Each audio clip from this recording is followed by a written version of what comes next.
Hello guys, welcome back to Shivam classes. अब हम बात करने वाले हैं कि ऊष्मीय वियोजन और विद्युत वियोजन में अंतर क्या होता है। दो चीजें हैं हमारे पास, एक तो है थर्मल डिसोसिएशन और दूसरी चीज है इलेक्ट्रोलाइटिक डिसोसिएशन। इसके अंदर हम अंतर पढ़ने जा रहे हैं। पहले हम देखेंगे कि ऊष्मीय वियोजन क्या होता है, इसका परिभाषा किस प्रकार से हम देंगे, और दूसरा विद्युत वियोजन क्या होता है।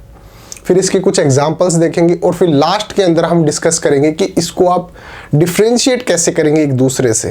कहने का मतलब इन दोनों के अंदर अंतर को कैसे परिभाषित करेंगे। तो टॉपिक शुरू करने से पहले आपके लिए एक अनाउंसमेंट है कि अगर आपको अपनी क्लास का कंप्लीट स्टडी मटेरियल चाहिए और वो भी बिल्कुल फ्री के अंदर, तो अभी प्ले स्टोर पे जाइए और शिव ओम क्लासेस नाम से हमारी ऐप है वो डाउनलोड कर लीजिए। उसके अंदर सब कुछ आपको फ्री में अवेलेबल होगा, चाहे वो नोट्स हो, चाहे वो वीडियोस हो, चाहे वो एनसीईआरटी सॉल्यूशंस हो, ई बुक्स हो, या फिर अपने मॉडल पेपर हो, प्रीवियस ईयर के पेपर हो, सब कुछ फ्री के अंदर उपलब्ध है। तो अभी प्ले स्टोर पे जाइए और शिव ओम क्लासेस नाम से हमारी ऐप जो है उसको डाउनलोड कर लीजिए। तो चलिए टॉपिक शुरू करते हैं। सबसे पहले बात करते हैं ऊष्मीय वियोजन क्या होता है। ऊष्मीय वियोजन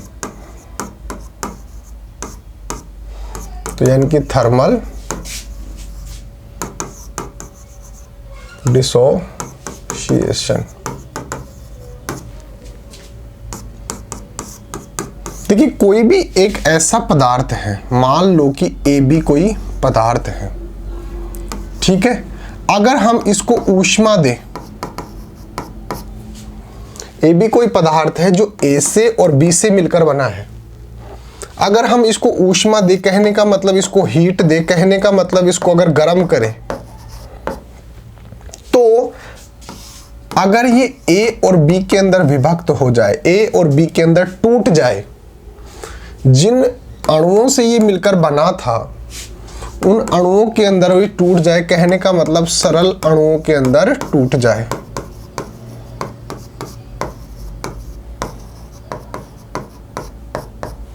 सिंपल मॉलिक्यूल्स जो होते हैं उसके अंदर अगर ये टूट जाए तो इस प्रकार की जो रिएक्शन होगी इसको बोलते हैं ऊष्मीय वियोजन। वियोजन का मतलब क्या है?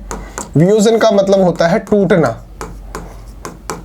डिसोसिएशन का मतलब क्या होता है? ब्रेक डाउन होना। तो यहाँ पे कोई जो पदार्थ था वो ऊष्मा देने पर, गर्म करने पर अगर सरल अणुओं के अंदर टूट जाए, सिंपल जो मॉलिक्यूल होते हैं उसके अंदर अगर वो टूट जाए, तो इस प्रकार की जो रिएक्शन होगी उसको बोलते हैं ऊष्मीय वियोजन। ऊष्मीय वियोजन क्यों बोल रहे हैं? क्योंकि ऊष्मा के कारण वियोजन हो रहा है। ऊष्मा देने के कारण वो टूट रहा है, वियोजित हो रहा है, इसलिए इसको बोलते हैं ऊष्मीय वियोजन। थर्मल के कारण, हीट देने के कारण वो डिसोसिएशन हो रहा है उसके अंदर, उसकी वजह से इसको बोलते हैं थर्मल डिसोसिएशन। फिर दूसरी बात आती है हमारे पास इलेक्ट्रोलाइटिक डिसोसिएशन, यानी कि विद्युत वियोजन क्या होता है। अब मान लो यही पदार्थ है लेकिन ये आयन से मिलकर बना है, आयन से मिलकर बना है। तो इसको आप पानी में डालेंगे और फिर इसके अंदर या तो इलेक्ट्रिसिटी प्रवाहित करेंगे, तो इसमें क्या होगा कि ये आयन के अंदर विभक्त हो जाएगा। जिन आयन से मिलकर ये बना है उस आयन के अंदर अगर ये विभक्त हो जाए, वहां पर तो अणुओं के अंदर विभक्त हो रहा है, यहाँ पे आयन्स के अंदर विभक्त हो रहा है। कहने का मतलब माइनस प्लस जहां पे आ जाते हैं वो क्या होते हैं? आयन होते हैं। तो अगर कोई पदार्थ सरल आयनों के अंदर विभक्त हो जाते हैं जिनसे ये मिलकर बना होता है, तो इस प्रकार की जो अभिक्रिया होगी, जो रिएक्शन होगी, उसको बोलते हैं क्या? विद्युत वियोजन। अब आगे देखते हैं डिटेल के अंदर कि भाई इसको आप किस प्रकार से परिभाषित कर सकते हैं, इसके एग्जाम्पल्स क्या क्या हो सकते हैं। तो चलिए सबसे पहले शुरू करते हैं अपना ऊष्मीय वियोजन या थर्मल डिसोसिएशन क्या होता है। इस अभिक्रिया में यौगिक गर्म करने पर दो या दो से अधिक अणुओं में विभक्त हो जाता है। जो यौगिक होता है जब उसको गर्म किया जाता है, उसको ऊष्मा दी जाती है, तो वो दो या दो से अधिक अणुओं के अंदर टूट जाता है। कहने का मतलब वो जो यौगिक है, जिन अणुओं से वो मिलकर बना है, उन सरल अणुओं के अंदर वो टूट जाता है ऊष्मा पाकर, हीट देने पर। तथा ठंडा होने पर ये अणु संयुक्त होकर मूल यौगिक में पुनः परिवर्तित हो जाते हैं। और जब ऊष्मा देना हम बंद कर देते हैं और धीरे धीरे धीरे धीरे वो अणु जो है वो ठंडे हो जाते हैं, तो वापस से जिस पदार्थ से वो टूट कर बने थे उसी पदार्थ के अंदर वापस परिवर्तित हो जाते हैं, चेंज हो जाते हैं। जो ओरिजिनल हमारा प्रोडक्ट है उसी के अंदर चेंज हो जाते हैं जब उनको ठंडा किया जाता है। अब सर एग्जाम्पल बताओ, एग्जाम्पल देखो, PCl5 को जब गर्म किया जाएगा, जब उसको हीट दी जाएगी तो वो PCl3 और Cl2 के अंदर टूट जाएगा। लेकिन अगर इसको हम ठंडा करेंगे तो वापस से PCl5 बन जाएगा। इसी प्रकार से नेक्स्ट एग्जांपल देखो, NH4Cl, अगर इसको गर्म करेंगे, हीट देंगे, ऊष्मा देंगे इसको, तो ये NH3 और HCl के अंदर टूट जाएगा। NH4 जो Cl है उसको गर्म करेंगे, उसको हीट देंगे, तो ये NH3 और HCl के अंदर टूट जाएगा। और जब वापस से इन दोनों को ठंडा करेंगे तो वापस से NH4Cl के अंदर परिवर्तित हो जाएगा। कहने का मतलब ये इक्वेशन इस तरफ भी चलती है और इस तरफ भी चलती है, दोनों तरफ चलती है। इससे ये बनाया जा सकता है और इससे ये भी बनाया जा सकता है। फिर है 2HI यानी कि HI को जब गर्म किया जाता है तो ये H2 और I2 के अंदर परिवर्तित हो जाता है। और जब इनको वापस से ठंडा करोगे, ऊष्मा देना बंद कर दो और धीरे धीरे इसको वापस से ठंडा करना शुरू करो, तो वापस से हमारे पास जो HI जो ओरिजिनल प्रोडक्ट है वो वापस से प्राप्त हो जाता है। तो ये क्या हो गया, ये हो गया ऊष्मीय वियोजन यानी कि थर्मल डिसोसिएशन, कि ऊष्मा देने से जो पदार्थ है वो सरल अणुओं के अंदर टूट जाता है, जो यौगिक होता है वो सरल अणुओं के अंदर टूट जाता है, सिंपल मॉलिक्यूल के अंदर टूट जाता है। फिर नेक्स्ट बात करते हैं कि विद्युत अपघटनी वियोजन क्या होता है, इलेक्ट्रोलाइटिक डिसोसिएशन क्या होता है। इस अभिक्रिया में विद्युत संयोजक यौगिक, विद्युत संयोजक का मतलब क्या है, ऐसे यौगिक, ऐसा कोई भी कंपाउंड जो आयन से मिलकर बना है। संयोजक का मतलब मिलकर बना है, संयोजित हो रहा है। तो ऐसा कोई यौगिक जो विद्युत संयोजक यानी कि आयन से मिलकर बना है।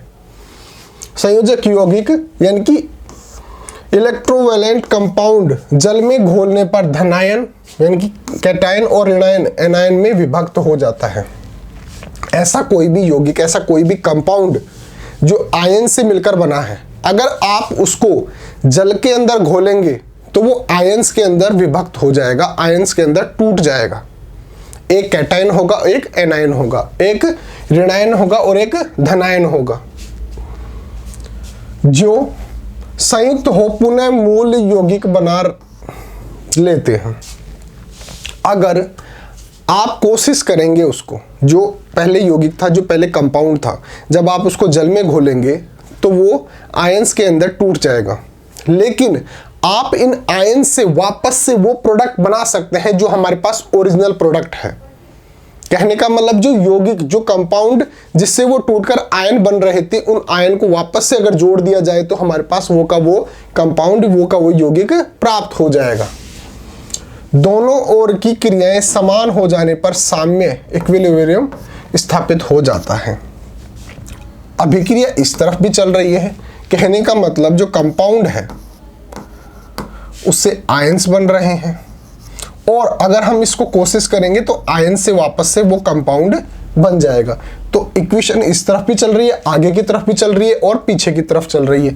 तो ऐसी कंडीशन आएगी जिसमें आगे की तरफ अभिक्रिया चलेगी वो, और पीछे की तरफ अभिक्रिया चलेगी वो एक कंडीशन पर इक्वल हो जाती हैं, बराबर हो जाती हैं। उसी को हम क्या बोलते हैं, साम्य अवस्था, इक्विलिब्रियम सिचुएशन बोलते हैं उसको। अब सर उदाहरण दीजिए कि जो हमारे पास विद्युत अपघटनी वियोजन है, इलेक्ट्रोलाइटिक जो डिसोसिएशन है, उसके एग्जाम्पल्स आप किस प्रकार से दे सकते हैं वो देखिए। हमारे पास है NaCl। जब आप इसको तोड़ेंगे, पानी के अंदर डालेंगे और जब इसको घोलने का प्रयास करेंगे तो ये आयंस के अंदर टूट जाएगा। एक तो बन जाएगा Na+, इस प्रकार से Na और फिर ऊपर प्लस, और एक बन जाएगा Cl-, इस प्रकार से।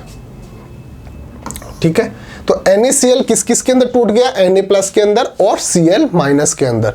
अब वापस से Na+ और Cl- से NaCl प्राप्त किया जा सकता है। तो अभिक्रिया आगे की तरफ चल रही है और पीछे की तरफ भी चल रही है। दूसरा एग्जांपल है CaCl2। CaCl2 अगर इसके आयंस के अंदर विभक्त हो जाता है तो इसको क्या बोलते हैं, विद्युत अपघटनी वियोजन। तो इसके अंदर जो Ca है वो तो बन जाएगा क्या, Ca2+, ऊपर की तरफ है यहाँ पे ऐसे 2+, ऐसे Ca फिर ऊपर 2+, और 2Cl-, ये इस तरफ से आयंस के अंदर डिवाइड हो गया, आयंस के अंदर टूट गया, और वापस से इन आयंस से हम CaCl2 भी बना सकते हैं। फिर है MgSO4। MgSO4 को जब जल के अंदर हम घोलेंगे या जल के अंदर जब डालेंगे तो ये Mg2+ और SO4 के अंदर टूट जाएगा, और अगर इन आयन से हम वापस आए तो MgSO4 भी बना सकते हैं। जो इक्वेशन होती है, जो रिएक्शन जो होती है वो आगे की तरफ भी चलती है और पीछे की तरफ भी चलती है, और जिस पॉइंट पर जो आगे चलने वाली रिएक्शन और पीछे चलने वाली रिएक्शन इक्वल हो जाती है उसको बोलते हैं साम्यावस्था, इक्विलिब्रियम कंडीशन। अब सर ये दोनों बात समझ में आ गई, हमारे को समझ में आ गया कि भाई ऊष्मीय और विद्युत अपघटनी वियोजन क्या होता है। अब इसके अंदर सर अंतर और बता दो कि भाई दोनों, जो हमारा प्रश्न था वो तो यही था ना कि भाई दोनों चीजों के अंदर अंतर क्या होता है। तो अब इसके अंदर अंतर देखते हैं कि अंतर क्या होता है। तो ऊष्मीय वियोजन तथा विद्युत वियोजन के अंदर अंतर क्या होता है, differences between the thermal dissociation and electrolytic dissociation. तो एक तरफ तो लिख लिया हमने ऊष्मीय वियोजन, एक तरफ हमने लिख दिया विद्युत वियोजन। अब सर इसके अंदर जो हम रिएक्शन करवा रहे थे, जो कंपाउंड से हमारे को जो मॉलिक्यूल्स मिल रहे थे वो किस प्रकार से मिल रहे थे, ऊष्मा देने पर। और उसके अंदर क्या हो रहा था, उसके अंदर हम जल के अंदर, वाटर के अंदर उसको घोल रहे थे। तो एक डिफरेंस तो ये हो गया कि इसके अंदर अधिक ताप देने पर ऐसा होता है। ऊष्मीय वियोजन कब होता है, जब कोई भी कंपाउंड है, कोई भी यौगिक है, उसको ताप दिया जाएगा, उसको ऊष्मा दी जाएगी तो वो सरल अणुओं के अंदर, सरल मॉलिक्यूल जो सिंपल मॉलिक्यूल होते हैं उसके अंदर टूट जाएगा। और यहाँ पर क्या होता है, यहाँ पे जो कंपाउंड है उसको आप जल के अंदर घोलेंगे तो वो आयंस के अंदर टूट जाएगा। तो यहाँ पे क्या है, जल में घोलने पर ऐसा होता है। ये एक अंतर हो गया। दूसरा अंतर, वियोजन से बने उत्पाद उदासीन होते हैं। यहाँ पे जब हम इसको तोड़ रहे हैं, AB को जब हमने ऊष्मा दी तो ये A+B के अंदर विभक्त हुआ। हम ऐसा नहीं बोल रहे कि भाई इस पर प्लस आयन है, इस पर माइनस आयन है। कहने का मतलब जो हमारे पास अणु प्राप्त हो रहे हैं वो उदासीन है, उस पर किसी भी प्रकार का कोई आवेश उपस्थित नहीं है, कोई भी चार्ज प्रेजेंट नहीं है। लेकिन जब हम इसकी बात करते हैं विद्युत वियोजन की, तो हम बात करते हैं कि जब जल के अंदर घोला जाता है तो वो आयंस के अंदर टूट जाता है। किसके अंदर, आयंस के अंदर। आयन क्या होते हैं, उसके ऊपर जो चार्ज होता है वो प्रेजेंट होता है। जैसे मैंने इसी का एग्जांपल लिया था कि AB जो है वो A+ और B- के अंदर डिवाइड हो जाता है। तो A+ का मतलब क्या है, यहाँ पे प्लस चार्ज है, यानी कि आवेश उपस्थित है, और यहाँ पे माइनस क्या है, ये भी चार्ज है। तो यहाँ पे जो उत्पाद होता है, जो प्रोडक्ट होता है, जो टूटने के बाद हमें प्राप्त होता है वो उदासीन होता है, न्यूट्रल होता है। लेकिन यहाँ पे क्या होता है, वियोजन के बाद जो हमारे को प्रोडक्ट मिल रहा है, जो आयंस मिल रहे हैं उस पर चार्ज प्रेजेंट है। यहाँ पे प्लस और जो माइनस लिखा हुआ है वो चार्ज को प्रदर्शित करता है, चार्ज को डिनोट करता है। तो देखिए, वियोजन उपरांत प्राप्त उत्पाद आवेशित कण कैटायन और एनायन होते हैं। ये दूसरा अंतर हो गया कि इसके अंदर उदासीन होता है, न्यूट्रल होता है, जबकि इसके अंदर चार्ज प्रेजेंट होता है, जो भी हमारे पास प्रोडक्ट हमारे को मिल रहा है आफ्टर रिएक्शन। तीसरा, ऊष्मीय वियोजन अकार्बनिक तथा कार्बनिक दोनों प्रकार के पदार्थों में संभव है। जो हम बात करते हैं कि ऊष्मीय वियोजन जो होता है वो दोनों प्रकार के पदार्थों में हो सकता है, अकार्बनिक के अंदर भी और कार्बनिक के अंदर भी। यहाँ पे क्या होता है, विद्युत वियोजन आयनन केवल विद्युत संयोजक यौगिकों में का संभव होता है। जो पदार्थ, जो यौगिक, जो कंपाउंड आयन से मिलकर बना है तभी तो वो टूटकर वापस से आयन के अंदर चेंज होगा।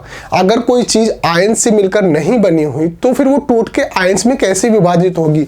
तो यहाँ पे बोल रहा है कि विद्युत वियोजन आयनन केवल विद्युत संयोजक, यानी कि विद्युत संयोजक का मतलब जो यौगिक बना हुआ है वो आयन से ही मिलकर बना होना चाहिए का ही होता है।